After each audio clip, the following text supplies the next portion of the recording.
So I'm Lisa, And I'm Rebecca. and this is our story journey for ECS 210. When it comes to the progress of my understanding of curriculum, at the start of the semester, I kind of just had my high school understanding, which was basically the curriculum was the points you had to get to throughout the semester, and that there were certain criteria that you had to meet in order to get it. So typically there would be strict guidelines and some form of marking to make sure that you understood those guidelines. So then when I got to university, and that wasn't something that we actually had, like a lot of profs gave you freedom to do what you wanted as long as you understood the concept. You didn't really have an idea of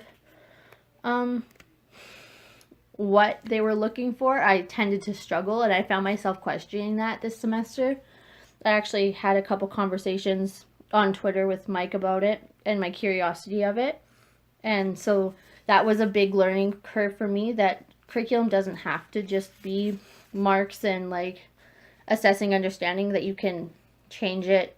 It's a little more flexible than that, and that it doesn't have to be just grades and outcomes. Personally, for me, it was this class that kind of changed my understanding of curriculum.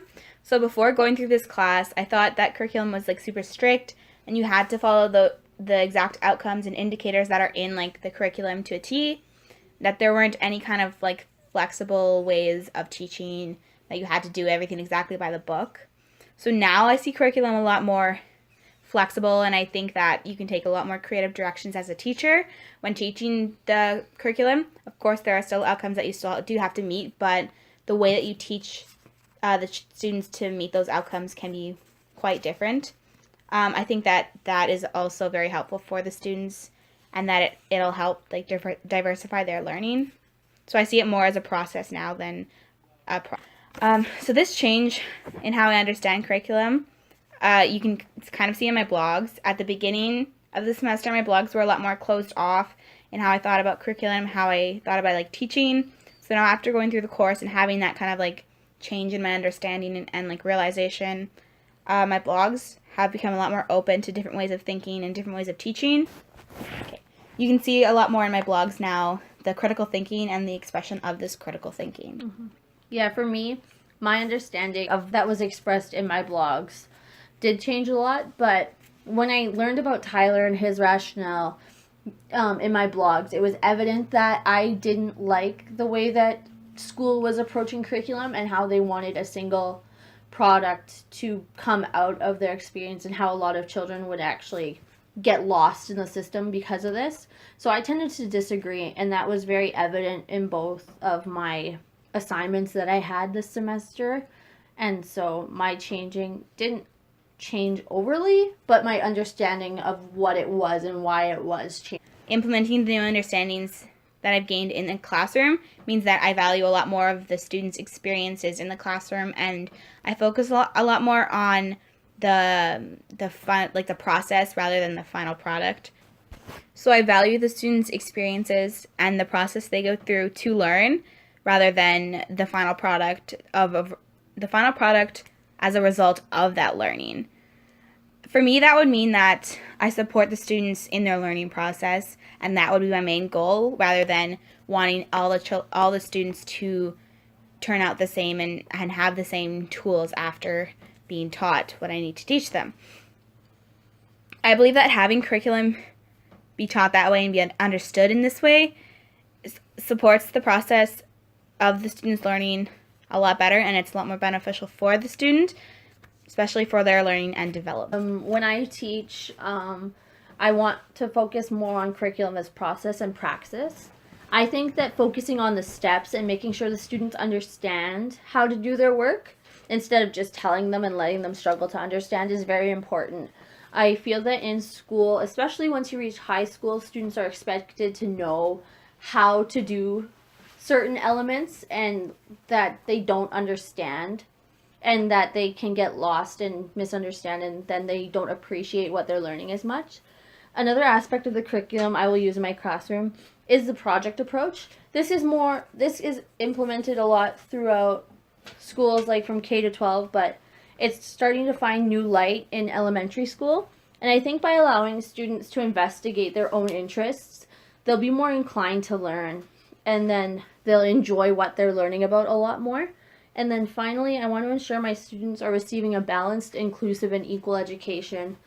And this will be done through representation in my classroom. I've actually talked about that a few times in my blogs, I believe, this semester, and how it's important for the students to feel like they're included and represented. And then by having fair and balanced lessons, they're learning different histories, and they're not just getting the normative narratives that schools in Canada tend to tell. I want them to understand every aspect of our history and know the rights and the wrongs. So there were definitely some moments of uncomfortable learning in this course, and like going throughout this course, there were moments when I kind of was caught off guard with what we were learning, just because of the way I've grown up and the way I've been taught. So one of those moments definitely was when we talked about how everyone is racist, and like our class, all they're racist and like homophobic and that kind of thing. So that realization for me was so uncomfortable and kind of shocking, because I am like a white middle class person, and those things, like, I don't consider myself as any of those things. So these realizations changed the way that I thought about myself and about like society, which kind of is also why they made me uncomfortable. So with these experiences, they reframed my mind to see and think more critically about the experiences that I have and how like I interact in society. So I think that this change will definitely help me in my future to think more critically about my future endeavors, which is, I think, is very important as a teacher. You need to be thinking critically. You need to make sure that you are being inclusive, that you aren't giving off biased opinions. For me, like one of the most uncomfortable moments in the class was when Mike proclaimed to everyone in seminar that he is racist, sexist, and homophobic. He never really explained his reason for saying that to the class. Like, we talked about the history behind why he said it, but like, he never explained himself thoroughly. So the more I thought about the statement, the more uncomfortable I got. I had my racism explained to me prior to this course, and so I understood that I was racist just because of the color of my skin and how the past has influenced the present and the future. But what really got me was thinking about being homophobic. I have lots of friends who are part of the LGBTQ community and family, and I consider myself an ally. And so this was difficult to understand and accept, per se, but I realized that technically I am homophobic because I'm a heterosexual female, and I don't have to be afraid to show my affection in public. So in the future, I need to make sure that I continue to be an ally and make sure that my friends and family members feel safe to express themselves freely when they're around me, so that they don't think that they are being judged.